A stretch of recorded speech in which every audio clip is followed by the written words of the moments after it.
हाय, मेरा नाम अनिरुद्ध अग्रवाल है। मैं रहने वाला अलवर का हूँ। मेरी फैमिली में मेरी बहन है, पापा हैं और मम्मी हैं। मेरे पापा मम्मी दोनों ही डॉक्टर्स हैं। इनका अलवर में ही क्लिनिक है और प्राइवेट प्रैक्टिस करते हैं। मेरी बहन IIT दिल्ली से इंजीनियरिंग कर रही है। मैं 8th क्लास तक अलवर में ही रहता था। 9th से 12th मैंने पढ़ाई के लिए जयपुर में मूव किया। उस टाइम पे मेरी फैमिली का जो मेरे को सपोर्ट रहा, अगर वो नहीं होता तो आज मैं जो अचीव कर पाया हूँ वो मैं कभी नहीं कर पाता। जब मैं 9th से 12th रहा जयपुर में तो मेरी मम्मी ने मेरे साथ मूव किया और पापा यहाँ अकेले रहते थे। पापा ने सारा घर का काम अकेले संभाला, जो कि एक मेल के लिए करना ऑब्वियसली काफ़ी डिफ़िकल्ट रहता है। और मम्मी ने भी वहाँ पे अकेले मेरे को और मेरी सिस्टर दोनों को संभाला और जो हमारे काम थे सारे करती थी। कभी हमें स्कूल से लेना छोड़ना होता था, वो सब भी होता था। और मम्मी भी, जैसे मैंने आपको बताया, मेरी मम्मी भी डॉक्टर थी। तो जयपुर जाने की वजह से 4 साल तक मम्मी की भी प्रैक्टिस ख़राब हुई, लेकिन उन्होंने कभी भी इस बात का रिग्रेट नहीं किया कि मेरे बच्चों की वजह से मेरी प्रैक्टिस ख़राब हो रही है। बल्कि उन्होंने वहाँ पे थोड़ी बहुत प्रैक्टिस जो मम्मी कर सकती थी वो करती थी, लेकिन कभी ऐसा नहीं होने दिया कि प्रैक्टिस की वजह से कभी हमारी कोई भी जो नीड्स थी वो सेक्रीफाइस हुई हैं। मेरी फैमिली हमेशा से ही मेरे पे प्राउड थी। मतलब उनको हमेशा से कभी उन्होंने ऐसे एक्सपेक्टेशन नहीं रखी मुझसे कि तुझे ऐसे ही करना है या वैसे ही करना है, तू इतना कर ले उतना कर ले। और वैसे मैं क्लास में पढ़ाई में अच्छा था, मतलब मैं शुरू से ही, मेरे क्लास में रैंक भी अच्छी आती थी जनरली। लेकिन उन्होंने कभी मेरे को ऐसे फोर्स नहीं किया कि तेरे को फर्स्ट ही आना है। उनका हमेशा से मेरे को ये कहना था कि तू जितना कर सकता है उतना कर ले, अपना बेस्ट कर हमेशा। उसके अलावा जैसे कभी भी मेरे जो डिसीजंस होते थे तो उस पर हमेशा मेरी फैमिली मेरे को सपोर्ट करती थी। ऐसा नहीं होता था कि वो मेरे को क्रिटिसाइज़ कर रहे हैं। हाँ, अगर मेरा कोई डिसीजन गलत होगा तो ऑब्वियसली वो मेरे को बैठा के एक बार समझाते थे कि इसके ये प्रॉस हैं, ये कॉन्स हैं। लेकिन फिर फाइनल ये होता था कि फाइनली तेरे को जो डिसीजन लेना है वो तू ले सकता है। बाकी हमारे घर में हमेशा से ही ऐसा था कि एक पढ़ाई का माहौल था, क्योंकि ऑब्वियसली मदर फादर जब डॉक्टर्स हैं तो एक वो रहता ही है कि आपके पेरेंट्स भी पढ़े लिखे हैं तो आप भी पढ़ाई की तरफ इंक्लाइन रहोगे। उनका हमेशा से ये था कि बेटा अगर तुम पढ़ोगे तो तुम अच्छे बनोगे। लेकिन उनका कभी ऐसा नहीं था कि तुम कभी स्पोर्ट्स में मत जाओ या फिर कि खेलोगे तो तुम्हारी पढ़ाई पे नुकसान होगा। जबकि मेरे फादर और मदर तो बल्कि इस चीज़ को एनकरेज करते थे कि तुम स्पोर्ट्स खेलो, क्योंकि मेंटल फिटनेस के साथ साथ फिजिकल फिटनेस भी ऑब्वियसली बहुत ज़रूरी है। तो मैं जब छोटा था तो उस टाइम पे मैं 2 साल मैंने बास्केटबॉल क्लब भी ज्वाइन किया है, लेकिन मेरे को बास्केटबॉल में इतना इंटरेस्ट नहीं आया। तो उसके बाद फिर मैंने ताइक्वांडो ज्वाइन किया था। एंड हमारे ताइक्वांडो के कोच एक इंटरनेशनल लेवल कोच हैं और उन्होंने काफ़ी मेरे को उसमें गेम में इंटरेस्ट लाया। एंड धीरे धीरे करके मैं उसमें ब्लैक बेल्ट भी बन गया। मेरे को नीट क्रैक करना है, ऐसा मैं खुद से डिसाइड नहीं कर पाया था, अगर मैं सच बताऊं तो। जब मैं 10th ख़त्म होने वाली थी, 11th शुरू होने वाली थी, तब मेरे को थोड़ा ये कन्फ्यूज़न था कि मैं बायो चूज़ करूँ या मैथ्स चूज़ करूँ, क्योंकि मैं दोनों में इक्वली गुड था। तो एक फैमिली से, मतलब मदर फादर से मैंने इस बारे में डिस्कस किया और हम सब ने मिल के एक ये डिसीज़न लिया कि मेरे को बायो में जाना चाहिए। मतलब बायो में अगर मैं जाऊँगा तो मैं शायद ज़्यादा अच्छा कर पाऊँगा, क्योंकि मेरा थोड़ा ज़्यादा इंटरेस्ट है बायो में मैथ्स से। तो ये एक मिला जुला डिसीज़न था और इसके ऊपर मेरी फैमिली ने मेरे को पूरे 2 साल सपोर्ट किया। मेरी नीट 2021 में ऑल इंडिया रैंक 92 है। हमारे एग्ज़ाम हो गया था 12 सितंबर को। उसके बाद लेकिन रिज़ल्ट एक्सपेक्टेड था कि 10 अक्टूबर तक को रिज़ल्ट आ जाएगा। बट सब कुछ डिले होता गया, तो फिर लगता रहा कि हो सकता है 20 अक्टूबर तक आ जाए। फिर और डिले हो गया, तो उस टाइम पे डेट आ गई थी 30 अक्टूबर अराउंड। तो उस टाइम पे ये था कि सुप्रीम कोर्ट के भी सारे केसेस क्लियर हो गए थे, तो अब किसी भी दिन रिज़ल्ट आ सकता है। तो 1 नवंबर को जिस दिन रिज़ल्ट आया था, उस दिन ऑब्वियसली 2-3 दिन से हो ही रखा था कि रिज़ल्ट आ जाएगा। तो लेकिन मेरे को 1 नवंबर को नहीं लग रहा था कि आज रिज़ल्ट आएगा, क्योंकि अब तो मेरे को था कि अब तो दिवाली आ गई, तो अब दिवाली के बाद ही आएगा रिज़ल्ट अब तो। मैं वैसे रिलैक्स था, बस थोड़ी सी टेंशन थी कि रैंक क्या आएगी, लेकिन फिर भी एक एक्सपेक्टेड रैंक जो थी वो सुन के मैं रिलैक्स था। फिर मैं शाम को अपने ताइक्वांडो खेलने गया हुआ था। उस टाइम पे फ़ोन आया, मम्मी का फ़ोन आया, तो मेरा फ़ोन साइलेंट पे था, तो उन्होंने फिर सर को फ़ोन किया। फिर सर ने मेरे को रिज़ल्ट बताया मेरा कि बेटा तुम्हारी ऑल इंडिया रैंक 92 आई है। तो शुरू में तो मेरे को थोड़ा सा शौक लगा कि मैंने थोड़ी बेटर एक्सपेक्ट की थी अपनी रैंक, लेकिन फिर उसके बाद 5-10 मिनट बाद ही मेरे को लगा कि ठीक है, इससे इतना कोई फ़र्क नहीं पड़ता, जो आ गई वो बढ़िया है। फिर उसके बाद मैं हाथ के हाथ घर आया। फिर मेरे को फैमिली ने भी यही कहा, मम्मी पापा ने भी, कि बेटा जो आई बहुत बढ़िया है, तूने मेहनत की थी और तेरे को उसके उस हिसाब से अच्छी रैंक आई है। फिर ये हो गया। उसके बाद फिर हम लोग खुश तो थे ही, तो हम वहाँ पे ताइक्वांडो क्लब पे मिठाई बांटने गए एंड बाबा दादी के पास गए, उनसे ब्लेसिंग्स ली, उनको मिठाई वगैरह खिलाई। ये मेरा नीट का पहला अटैम्प्ट था। मेरी 9 से 12th की schooling Cambridge court high school Jaipur से हुई है। 9 10 तो मैं सब जनरल प्रिपरेशन कर रहा था कि ताकि जो NTSC क्लियर कर लूँ मैं, और बाकी ओलंपियाड्स वगैरह होते हैं तो मैं उनमें अच्छा परफॉर्म कर सकूँ और 10th बोर्ड में भी अच्छा परफॉर्म कर सकूँ। 11th में आके मैंने डिसाइड किया कि अब नीट की प्रिपरेशन करनी है, डॉक्टर बनना है। तो उस टाइम पे थोड़ी सी ये दिक्कत आई कि बोर्ड की प्रिपरेशन थोड़ी अलग स्ट्रेटजी से होती है और नीट की प्रिपरेशन थोड़ी अलग स्ट्रेटजी से होती है। तो दोनों को टाइम मैनेजमेंट करने में थोड़ी सी प्रॉब्लम आती थी। मैंने नीट की प्रिपरेशन के लिए ऑफलाइन कोचिंग ज्वाइन की थी और बोर्ड की प्रिपरेशन स्कूल में हो ही जाती थी। स्कूल का भी इस मामले में काफ़ी सपोर्ट रहता था कि कभी हमें एक्स्ट्रा छुट्टी चाहिए होती थी तो वो प्रोवाइड करते थे। और बाकी कभी जैसे कोई पीरियड के अंदर अगर हमें लाइब्रेरी में जाके अपने हिसाब से पढ़ना होता था तो हमें उसकी भी वो हेल्प अवेलेबल करा देते थे। हाँ, मेरा नाम अवध अग्रवाल है और अनिरुद्ध मेरा बेटा है। अभी पिछले 4 साल से ये लोग नीट की प्रिपरेशन में लगे हुए थे, कोचिंग और स्कूल साथ करते थे। सबसे अच्छी बात ये थी कि इनको पढ़ने के लिए कहना नहीं पड़ता था, ये अपने खुद ही कोचिंग का और स्कूल का सारा जो वर्कलोड था वो मैनेज कर लेते थे और कोई बैकलॉग नहीं रहता था। टाइम टू टाइम सारे एग्ज़ामिनेशन, सारे कंपटीशन जितने भी ओलंपियाड्स वगैरह रहते हैं, NTSC है, KVPY है, इन सब को एक करते रहते थे। तो इनसे एक तो इनकी प्रैक्टिस बन जाती थी और एक इनका सेल्फ असेसमेंट भी चलता रहता था। मेहनत तो करनी पड़ती है, वो अनिरुद्ध ने करी है, इसमें कोई बात नहीं है। कुछ पाने के लिए कुछ करना भी पड़ता है एक्स्ट्रा। मुझे ऐसा सच इसको कभी पुश नहीं करना पड़ा कि भाई आप पढ़ें या आप ऐसा नहीं कर रहे हैं। इनफैक्ट हम इसको कूल डाउन ही करते थे कि आप परेशान नहीं हो, टाइम से सब कुछ चल रहा है ठीक ठीक, तो घबराइए नहीं, कॉन्फिडेंस रखें, सब कुछ ठीक होगा। और एक्यूरेसी पे ध्यान दें, जो टीचर्स कहते हैं उसको ध्यान से सुने, खुद प्लानिंग करें, टाइम प्लानिंग करें, यही सब चीज़ थी। तो मेरे लिए तो ऐसा कोई डिफ़िकल्ट जर्नी नहीं रही। हाँ, मेहनत तो इसी को करनी थी, वो इसने करी और जो मॉरल सपोर्ट हम दे सकते थे वो हमने दिया इसको। मेरी स्ट्रेटजी में एक्चुअली सच बात बताऊं तो मैंने बोर्ड की इतनी ज़्यादा प्रिपरेशन नहीं की थी, मैंने मेनली नीट की प्रिपरेशन की थी, क्योंकि बोर्ड में भी टॉपिक सेम ही आते हैं और उसकी प्रिपरेशन एंड में थोड़ी सब्जेक्टिव राइटिंग की प्रिपरेशन करके वो हो जाती है। तो मैं मोस्ट ऑफ द टाइम अपने नीट के लिए प्रिपेयर करता था, तो नीट के जो भी टॉपिक्स आते थे उनको मॉड्यूल्स से करना, नोट्स से करना एंड NCERT से करना। बाकी टाइम उनके क्वेश्चंस की मैं प्रैक्टिस करता था। बाकी जब कोई एग्ज़ाम आते थे, जैसे स्कूल के एग्ज़ाम आ रहे हैं या फाइनल एग्ज़ाम्स आ रहे हैं जो सब्जेक्टिव एग्ज़ाम्स होते थे, तो उस टाइम पे मैं थोड़े दिन के लिए उन पे स्पेशली फोकस करता था। जैसे मेरे पास इंग्लिश और फिज़िकल एजुकेशन ऑप्शनल सब्जेक्ट था, तो उनको ज़्यादा पढ़ना या उनके कोई डाउट हो तो टीचर्स से पूछना, और इस तरह से स्कूल के एग्ज़ाम भी अच्छे से निकल जाते थे और नीट की प्रिपरेशन भी सही चलती रहती थी। जब मैंने 11th में बायो चूज़ की तो उसके बाद मेरा ये क्लियर हो गया था कि मेरे को आगे चल कर डॉक्टर ही बनना है।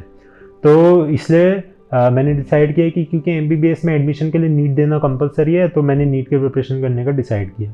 लेकिन इन द वे कि अपनी प्रिपरेशन चेक करने के लिए, क्योंकि आप तो एक बहुत लिमिटेड से स्टूडेंट्स के साथ रहते हो, लेकिन काफ़ी जगह ऑल ओवर इंडिया बहुत सारे स्टूडेंट्स प्रिपरेशन कर रहे होते हैं, तो खुद अपन कहाँ स्टैंड करते हैं उनके बीच में, तो ये टेस्ट करने के लिए मैंने कई सारे कॉम्पिटिटिव एग्ज़ाम्स दिए। जैसे मैंने 9-10th में मैंने ओलंपियाड्स दिए एंड NTSC दिए। 11th 12th में आके मैंने जैसे 11th में वापस से IAPT के ओलंपियाड्स दिए और सॉफ के ओलंपियाड दिए और KVPY दिया। सो मेरा 11th में KVPY क्लियर हो गया था, बट उसमें मेरी रैंक 172 थी। सो मैंने 12th में वापस से KVPY अटैम्प्ट किया ताकि मैं उसके अंदर अपनी रैंक इम्प्रूव कर सकूं, क्योंकि KVPY से भी आपको रिसर्च के अंदर IISc रिसर्च में एडमिशन का मौका मिलता है। तो वो एक चांस था जो उसको भी मैं अपने हाथ से नहीं गंवाना चाहता था। तो मैंने 12th में वापस से KVPY दिया एंड उस टाइम मेरी रैंक 34 आई। बाकी मैंने 12th में वापस से bio olympiad, chemistry olympiad and physics olympiad दिए, जो कि मेरे 11th में क्लियर नहीं हुए थे। सो 12th में मेरा केमिस्ट्री ओलंपियाड क्लियर हुआ एंड बायो ओलंपियाड में मैं कैंप स्टेज तक गया। तो so it was a nice experience कि उससे मेरे को ये भी पता लगता रहा कि मैं पूरे इंडिया में कहाँ स्टैंड कर रहा हूँ और मेरी प्रिपरेशन कहाँ लैग कर रही है। Hello, I am Dr. Dimple Agarwal and I am Anirudh's mother. Basically, I am a pediatrician by profession, but more to say कि I am proud to be called by the name that I am Anirudh's mother. That is more something which is more meaningful for me. And I have seen Anirudh going through the entire journey that he has gone through. And I should really say he's a very honest and a very docile child who adapts according to his circumstances so well that at times I was amazed at his adaptability and how much he adapts according to him. And he's always happy. He tries to give his best in whatever is available to him, whatever resources are available to him. And I'm really proud of him. मेरी family का ऐसा सच मेरे ऊपर कोई इतना pressure नहीं रहता था। उनका बस ये था कि जो तू अपने कोशिश में जो बेस्ट कर सकता है उसे तू कर। बट एक सोसाइटी का एक इमेज सी बन जाती है दिमाग में उनके कि इसके मम्मी पापा डॉक्टर हैं तो इसके लिए तो डॉक्टर बनना ऑब्वियसली बहुत ही आसान है, इसके मम्मी पापा को हॉस्पिटल है तो ये तो आराम से वही संभाल लेगा, कुछ ना भी करे तो भी वो संभाल लेगा। जबकि ऐसा सच में होता नहीं है, क्योंकि नीट क्लियर करने के लिए अगर मेरे को डॉक्टर बनना है तो उसके लिए मेरे को खुद को ही मेहनत करनी पड़ेगी। ऐसा नहीं होगा कि मेरे मम्मी पापा डॉक्टर हैं तो मेरे को बिना कुछ किए ही नीट में सिलेक्शन मिल जाएगा। ऑब्वियसली वो मेरे को गाइड कर सकते हैं कि उन्होंने जो अपने टाइम में किया या वो मेरे को सब्जेक्ट में भी मदद कर सकते हैं, लेकिन उनके डॉक्टर होने से ये नहीं है कि मेरा स्ट्रगल बिल्कुल ही ख़त्म हो गया। उसके बाद भी काफ़ी मेहनत करनी पड़ी नीट क्लियर करने के लिए। और बाकी एक जो सोसाइटी का थोड़ा ये था कि प्रेशर की एक थोड़ा प्रेशर ये भी था कि तेरी बहन इंजीनियर है तो अब तू डॉक्टर बन जा, घर में दोनों एक इंजीनियर एक डॉक्टर हो जाएंगे तो उससे तुम्हारा हॉस्पिटल भी संभल जाएगा, वरना हॉस्पिटल का क्या होगा। तो लेकिन मेरे मदर फादर ने कभी ये प्रेशर नहीं दिया कि तेरे को हॉस्पिटल ही संभालना है या तेरे को डॉक्टर ही बनना है। उन्होंने मेरे को हमेशा से ये मोटिवेट किया कि तेरा जिस फील्ड में इंटरेस्ट है और तेरे को जो बनना चाहता है तू वो तू बन, उसमें कोई दिक्कत नहीं है, हम तेरे को पूरी तरह से सपोर्ट करेंगे। जब रिजल्ट आ जाता है तो उसके बाद जनरली क्या होता है कि सब जगह केवल सक्सेस हाईलाइट होती है, लेकिन जो उसके पीछे के स्ट्रगल्स होते हैं वो कोई उसके बारे में कोई इतनी ज़्यादा बात करना नहीं चाहता होता है।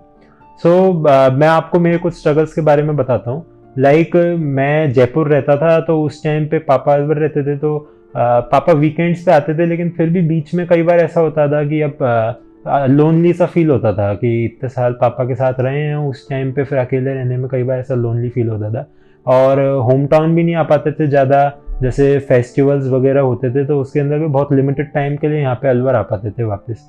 तो कई बार ये प्रिपरेशन के टाइम पे ये चीज़ थोड़ी ख़राब लगती थी कि प्रिपरेशन की वजह से काफ़ी अपने जो प्रीशियस मोमेंट्स हैं वो आप लूज़ कर रहे हो। लेकिन अब जब एक बार रिज़ल्ट आ गया तो उसके बाद लगता है कि हाँ अपन ने वो उनको सेक्रीफाइस किया तो अच्छा किया, मतलब उससे शायद कोई इम्प्रूवमेंट ही आया। बाकी जैसे बाकी मैंने 9 से 12 तक में कभी कोई सोशल मीडिया अकाउंट नहीं बनाया, इंस्टाग्राम, ट्विटर, फेसबुक इस टाइप के अकाउंट्स मेरे नहीं थे। मेरे को जो कम्युनिकेशन करनी होती थी तो मैं अपनी मम्मी के व्हाट्सएप से कर लेता था। बाकी जब लॉकडाउन शुरू हुआ तो उस टाइम पे ऑनलाइन शिफ्ट हुई सारी चीज़ें, तो उस टाइम पे ज़रूर मैंने डाउट्स वगैरह डिस्कस करने के लिए एक टेलीग्राम का अकाउंट बनाया था। सो हमारा एक 7 to 8 फ्रेंड्स का ग्रुप था, तो हम उसके अंदर जितने भी हमारे एकेडमिक डिस्कशंस होते थे या फिर फन डिस्कशंस भी होते थे वो हम सारे उसके अंदर कर लिया करते थे। तो उससे हमें ये फ़ायदा होता था कि किसी को कोई डाउट आया तो दूसरे ने सॉल्व कर दिया। तो इस तरह से वो एक काफ़ी हेल्पफुल चीज़ रही, जिससे एक प्रिपरेशन को काफ़ी बूस्ट मिला और कई सारी गलतियों में भी सुधार आया। उससे एक हेल्दी कंपटीशन भी बना रहता था, जिससे कि आपको लगता था कि हम भी और ज़्यादा मेहनत करें तो शायद और बेटर करेंगे। बाकी एक चीज़ जो जैसे मैंने जितने भी लोगों के इंटरव्यूज़ देखे हैं, सब लोग जनरली ये बोलते हैं कि हम 10 घंटे पढ़े या 12 घंटे पढ़े। मेरे साथ ये दिक्कत थी कि कभी मेरे से इतनी लॉन्ग सिटिंग नहीं दी जाती थी।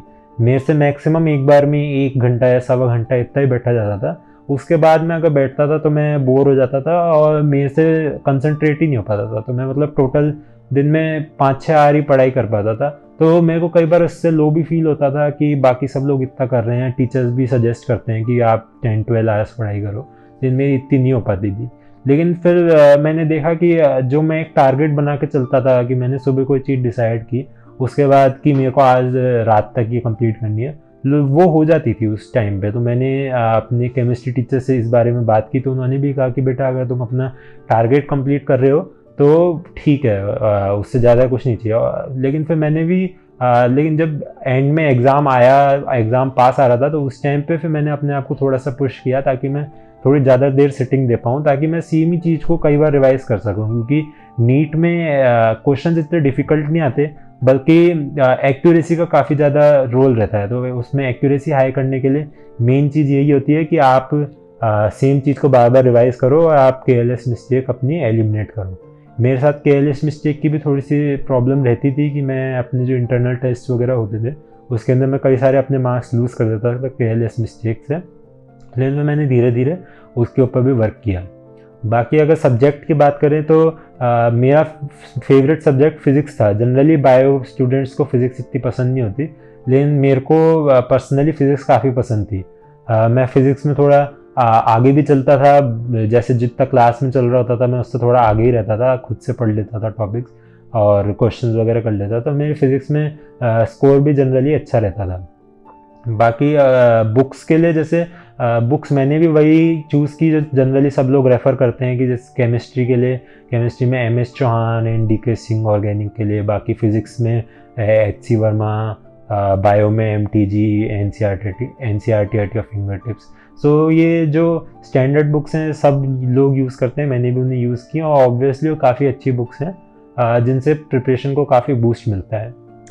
मैं अनअकैडमी के बारे में सबसे पहले तो टीवी एड्स के थ्रू जाना था। उसके बाद लेकिन मेरा फर्स्ट कांटेक्ट जो अनअकैडमी से हुआ वो जुलाई 2021 में हुआ, जब मैंने प्रोडिजी टेस्ट के लिए अनअकैडमी में एनरोल किया। प्रोडिजी टेस्ट हालांकि 14 अगस्त को था, लेकिन उससे पहले भी डेली बेसिस पे अनअकैडमी के प्रैक्टिस टेस्ट हुआ करते थे। मैं उन प्रैक्टिस टेस्ट में पार्ट लिया करता था और उससे मेरे को रिवीजन में काफ़ी मदद मिली, उससे मेरे को काफ़ी अपनी गलतियाँ भी सुधारने की मिली। सो इसमें मैं अनअकैडमी का काफ़ी बड़ा रोल रहा है। बाकी मैं सी पहूजा मैम के कुछ लेक्चर्स देख लिया करता था यूट्यूब पे, ताकि कोई टॉपिक अगर वीक हो तो उसमें मेरे को हेल्प मिल जाए। प्रिपरेशन स्ट्रेटजी में मैंने मेनली अपने नोट्स पे और मॉड्यूल्स पे और एनसीईआरटी पे फोकस किया। शुरू में मैं एनसीईआरटी पे थोड़ा कम फोकस करता था, लेकिन फिर मैंने धीरे धीरे मेरे को एनसीईआरटी की इम्पोर्टेंस समझ आई। सो मैंने एंड में एनसीईआरटी के ऊपर काफ़ी ज़्यादा फोकस किया। और मेरा बाकी सब के लिए भी यही एडवाइस है कि एनसीईआरटी के हर लाइन के ऊपर फोकस करो, क्योंकि हर लाइन से एक क्वेश्चन बन सकता है और उसके अंदर जितना भी कंटेंट है, कोई अगर टर्म भी है तो उसके ऊपर आप जितना थोड़ा एक्स्ट्रा पढ़ सकते हो वो पढ़ो। मेरा एस्पिरेंट्स के लिए एक ही मैसेज है कि अपने ऊपर कॉन्फिडेंस रखो और कभी प्रिपरेशन के दौरान इरिटेट मत हो। बाकी अपने बेसिक स्ट्रॉन्ग करना काफ़ी ज़रूरी है, क्योंकि नीट एक बेसिक एग्ज़ाम है और उसके अंदर आपको बेसिक्स पे कंफ्यूज किया जाता है। उसके अलावा आपके पास जो भी आपके नोट्स हैं और उनको फॉलो कीजिए, और बाकी एनसीईआरटी को तो फॉलो करना मस्ट है ही।